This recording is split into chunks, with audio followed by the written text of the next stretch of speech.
God bless everybody. Today it is October 27th of 2024, and the world is getting crazy. The Middle East is getting ready to explode, and I have done some critical updates to these charts to show you what's going on out here, guys. So just follow with me. I can show you exactly what's happening, how this wraps around the Jewish calendars, and how this is going to affect you as we move forward, I believe. So we're going to look at today is critical updates to the Paradigm 2030 chart in real-time events and how they fit into God's calendar and to the Paradigm 2030 chart itself, because all this is connected. Look, this Paradigm 2030 chart is built directly out of the Bible. It is not something that I manufactured. I've shown you how I build it. I've shown you where I came up with the information. I've laid everything out so that you guys can understand and you can follow God's plan here. It seems to be playing out, so let's see as we move forward in the next 5 years how this is going to affect us. I'm going to do the date count today, right now, that way you know where we're at. It's October 27th, so we're at 1780 days to the Feast of Trumpets of September 10th of 2029. In my opinion, that is rapture. So you need to get ready and get your oil in your lamp for the next 1780 days, because you're not going to be pre-raptured. If you don't like that message, then I don't know what to tell you. That's just the way it is, and that's what the Bible tells us. And you're in a biblical war, so it's time to literally take the gloves off and get down to business here, guys, because we have to save people for this amount of days to get them to the other side, to get them through the gate of heaven to the Creator. Okay, so let's do what we have to on the ground to make this happen. So I don't ask this very often, but if you see what's going on here and you agree with me, and you may not agree with me on everything, please like the video. Please show people what's going on out here so that they can be warned and be saved before this breaks.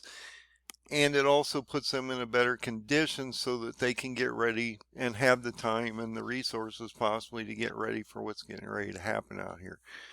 So I'm going to walk through these critical updates. We're going to go into the Paradigm 2030 chart. I'm going to show you how all these dates fit in with what's already there. I haven't modified any of the old dates. I'm just adding new real-time dates based on news articles that are coming out and events that are actually happening in real time. So in the last 24 to 48 hours, we've had Israel finally attack Iran. The reason that they waited was they were waiting for their holy high holidays to end, which was the fall feast or the Feast of Tabernacles, okay? And that ended on, or the next day after, the 8th day, which, if you think about it, takes you into eternity. If you go with the 7-day creation, 8-day eternity. Anyway, that 8th day is the start of the new cycle, okay? And that Shemini Atzeret, or Atzeret, ended on October 24th. So this is extremely important because all the events I'm getting ready to show you in general as we build up to the today wrap around those very specific dates, and there was a lot happening between the 23rd and the 25th of October. And I'll show you what those events were and how they add to the calendar information so you can get a better optic of what's happening out here. So in this article, I just wanted to give you some basic information, let you know what's going on. We had that attack approximately on Friday, their time. This was right after the fall feast or Sukkot, and on the day after Shemini Atzeret. Okay, so I'm going to show you the articles and how they fit to the chart. So we're going to switch back and forth from news articles that are actually happening and the chart and where it lands on the chart itself. You can find the chart at endofdaysurvival.com. When you come down here, I've actually updated both of these files, as you can see. This is the chart that we're going to be using because it doesn't have the text portion that this chart does. So when you click on this chart here, it takes you to the chart itself. I have updated the date on this chart so that you know that it has been updated and when it was updated last. And we're going to be in this area down in here, okay? This is actually where we are in time right now. So I'm going to blow this up and show you exactly what's going on out here. So I wanted to blow this up enough to where you could see it, but you can also see where you are on the chart. So you're in between June 14th of 2023 and the start of the 2300 days of Daniel 8:14 and the signing of the treaty, the 7-year treaty with the nations that would happen on March 30th of 2026 based on this 12 Nisan date, which is extremely important in the Bible. We're not going to go into that right this moment. You are basically in this area right here, okay? So we just went through October 3rd and 4th with the fall feasts, okay, of Rosh Hashanah. And actually I'm going to blow this up a little more so that now you know where you are in the chart. I can have you see this a little better. So the first thing I want to point out on the chart is that if we go back on October 7th of 2023 when Hamas attacked and invaded Israel in that Operation Al-Aqsa Flood, thinking that they were going to do the red heifer sacrifice, so they were trying to stop that. That's sort of why it's named this. We had this attack on what I call Shemini Atzeret. Now this is an extremely important day in the Jewish calendar. It is the 8th day, which is basically there's 7 days of the Feast of Tabernacles, and then this is the last day or the cutoff, and this starts the new cycle or the new year. And so this is extremely important. This is why Israel waited until October 24th of 2024 to attack Iran, because they were on their high holy days, okay?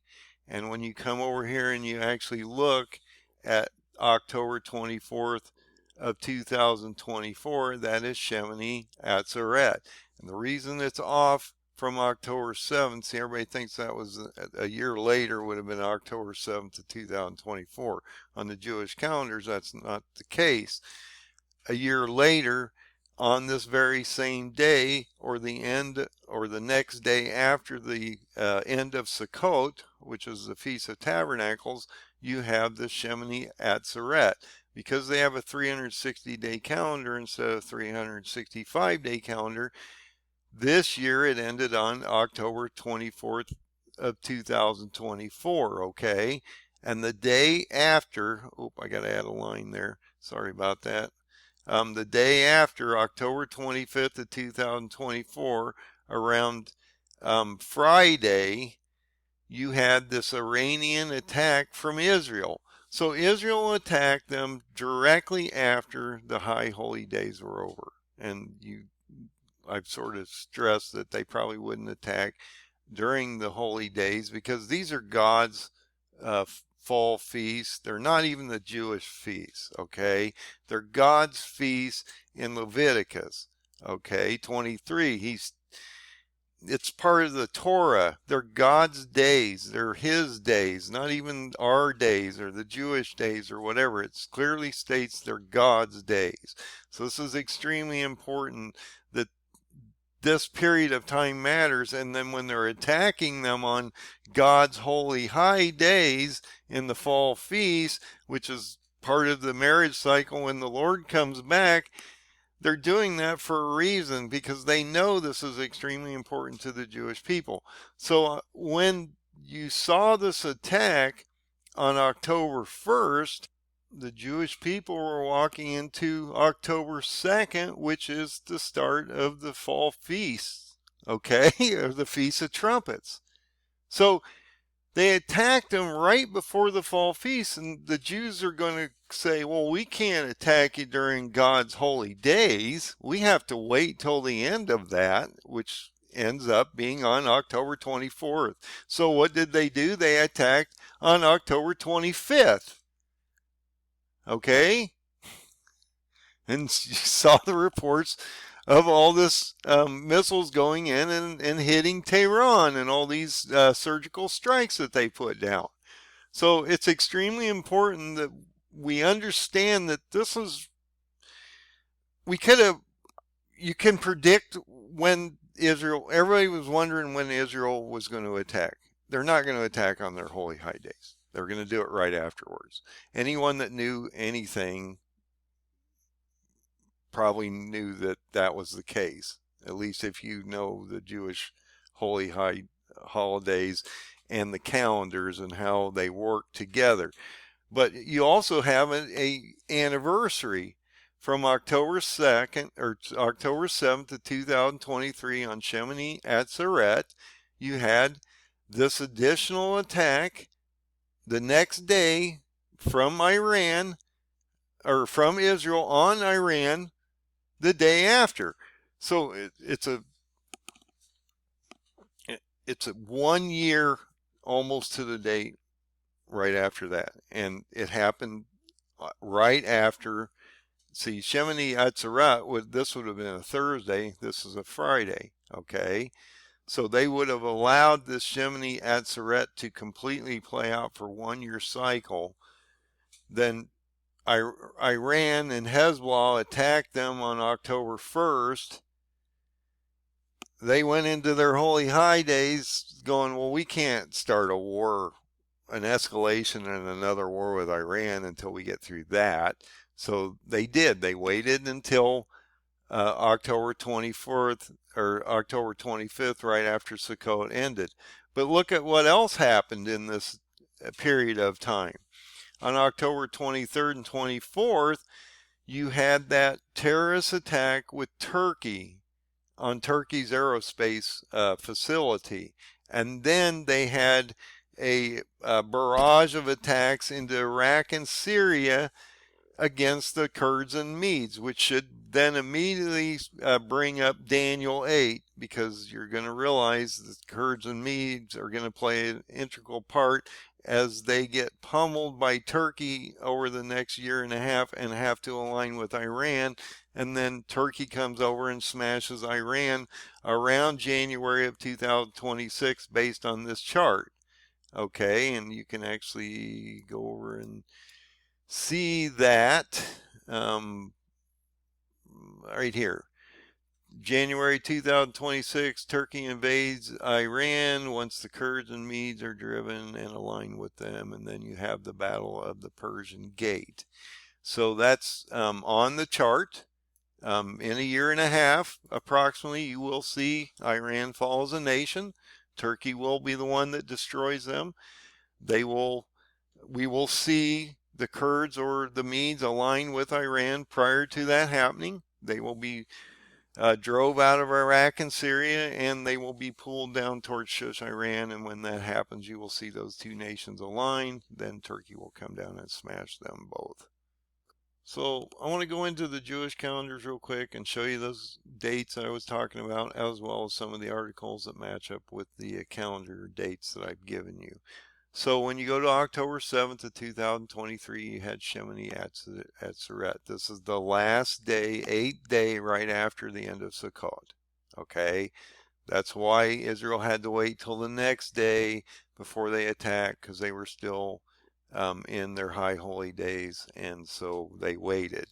When you go to 2024, Shemini Atzeret actually ends up on October 24th. Okay, so that's why you got to watch the Jewish calendars, because they don't follow the Gregorian calendars. There's a 360-day calendar backed against a 365-day calendar, and so you have this loss of days. And you need to be able to follow God's calendars, not our calendars, to see what's coming. So on this very same day, 1 year later, right after that, we had this attack on Iran from Israel, okay? Also, on this day of the 23rd, you had an attack by that terrorist group from Turkey that attacked the aerospace complex, and then Turkey bombs the Kurds on the 24th and 25th. Okay, see how this stuff's lining up? It really matters out here, guys, that you keep up with some of this. Also remember, on October 1st, Iran and Hezbollah had just carried out their strikes, and on October 2nd, you walk into the Fall Feast, or the Feast of Trumpets, on October 2nd. So they're not going to do a retaliatory strike until the Fall Feast ends.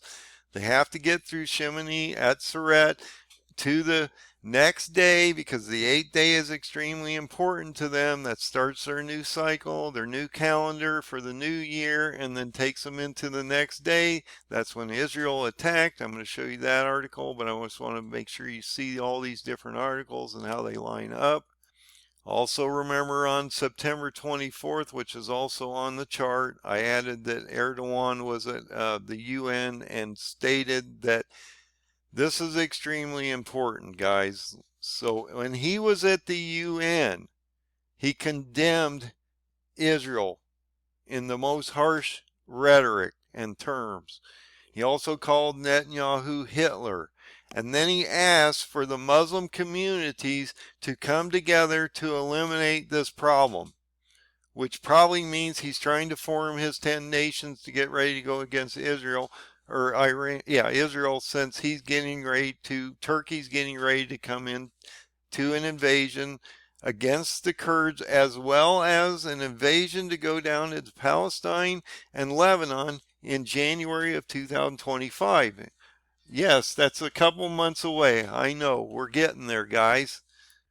Now, based on the reports, on the 23rd, we had this attack on the aerospace network in Ankara, Turkey, which upset Erdogan completely. Now, nobody stipulated who did it.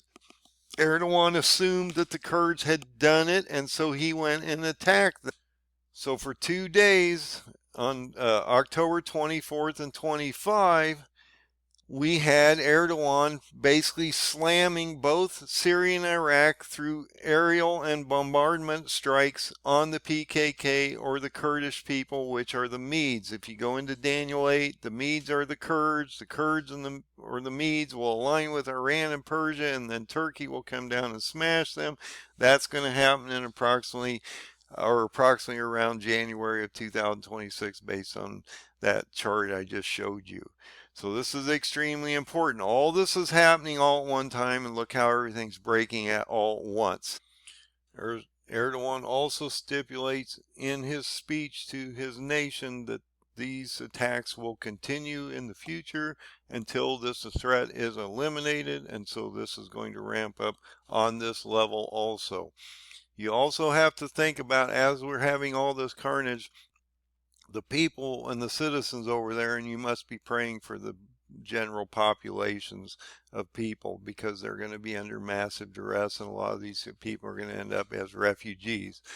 They're not all bad people. There's actually some really good Christian Muslims over here that are getting, decimated, as well as Christians in other nations too. So you have to think about this. We try to save all souls. Regardless, God loves all his creations, regardless of whether he's getting ready to judge them or not. And the last thing I want to bring to your attention, wrapped into all the events that I just talked about, on the 24th or 22nd through the 24th of October, you had the BRICS Summit. This brought in a number of new countries into the BRICS umbrella.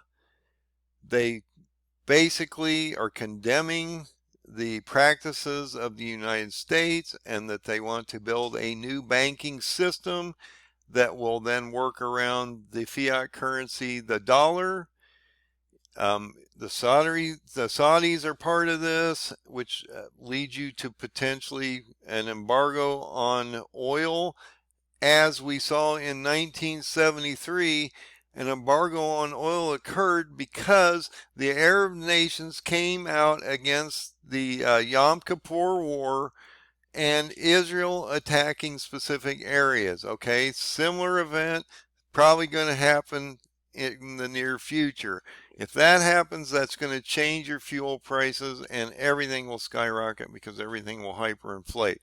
The other thing that will happen here is if these nations literally move away from the dollar, they will sell their treasuries, their bond, and their debt, and their dollars, and remove it for whatever currency they're getting or going to create. It's going to be a crypto type currency backed by gold, would be my speculation, to give it a support and make it a global currency. But they're also going to split away from the West, okay? And they're going to use all these currencies within this basket of countries. They can manipulate their currencies through this digital system that they're getting ready to build. We already have one built. They're getting ready to build theirs, and they're going to implement this fairly soon. So all these events, even the BRICS, all happened right around the Shemini Atzeret, which is extremely important. This October 24th date is a restart. It's a restart in the millennial. It's a restart now. It's also a restart in the eternity because it's the 8th day, okay? Very important that you're walking into the end of Sukkot or the Feast of Tabernacles. Now look, the fall feasts run through the Feast of Trumpets. You have 10 days, you go to the Yom Kippur, and then you end up at the end of Feast of Tabernacles this year on October 24th. So it ran between October 2nd and October 24th. You have this gap of time. It's also a marriage cycle. This is why I talk about when you cut off the fall feast of 2029, you go into the new year of 2030. It's also the end of the 2,000-year cycle between 30 AD, when Jesus perished, was crucified, and rose, to 2030, where we are at the end of the Feast of Trumpets in 2029 as you move into that new cycle. It also ends the Shemitah cycle. It also ends the the strong generation of the Jews, which would have ended on May 14th of 2028. And he says shortly after that, they will toil and trouble and fly away. And so it's extremely important that we look at all these different things to build as good an optic and a good a map as I can give you so that you can see what's coming and you can lay this out because it's already built into the Bible. That paradigm is there for a reason, and it's being unveiled to you so that you can all understand what's getting ready to happen out here, and you can all get your oil in your lamp and get right with God. The most important thing that you need to be thinking about is how do you get right with Jesus and truly realize that He is the Son of God. It is the only open door that we have out here, and it's extremely important. You cannot leave Jesus out of this equation, or you will be left out like the 5 virgins, the 5 virgins that did not get to the marriage cycle. He told them, I don't know you. You did not prepare. You did not put oil in your lamp. And so why would I care when I come back on the 7th trumpet and you didn't do anything? And then you suffered on top of it because you weren't ready. You're a terrible bride. I don't want to marry you. Okay? So it's extremely important that we get this right. The paradigm, in my opinion, is right. You may have a differing opinion of this. I have tried to disprove it for years. I can't. I've tried everything. The thing is built directly out of the Bible. I've shown you exactly how it's built and how I came up with all these different aspects. That's why I'm so detailed. And I get it. I hear it all the time. Why are you so detailed? Because it's extremely important. It's extremely important that we get it right. So get ready. Things are getting ready to break. Well, they are breaking. So get right with God. God bless you and be safe out there. Have a great night.